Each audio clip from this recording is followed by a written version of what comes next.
بخوای قضیه دودود مدودو بگم.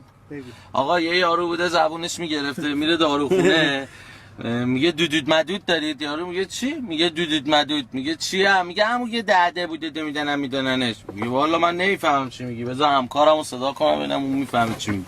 همکارش میاد میگه چی میخوای آقا؟ میگه دودود مدود. میگه دودود مدود چیه؟ میگه همون که دهده بوده میدننت. میگه چی؟ میگه همون یه دهده بوده میدننت. میگه والا منم نمیفهمم چی میگی، بذار بگم رئیس داروخونه بیاد، اون دیگه همه داروها رو میشناسه. ازم به حضورتون که رئیس داروخونه میاد میگه چی میخوای عمو جون؟ میگه دودود مدود. میگه دودود مدود چیه؟ میگه همون که دهده بوده میدننه. میگه والا من نمیفهمم چی میگی، بذار یه کارمندی دارم توی آبدارخونه عین خودت حرف میزنه، اینو بیارم شاید این بفهمه چی میگی. یارو میاد میگه تی میدای؟ میگه دودود مدود. میگه دندا میدای؟ میگه دوتا. میره اون پشت دست کنه یه چیزی میاره میده، یارو میره. رئیس داروخونه میاد به کار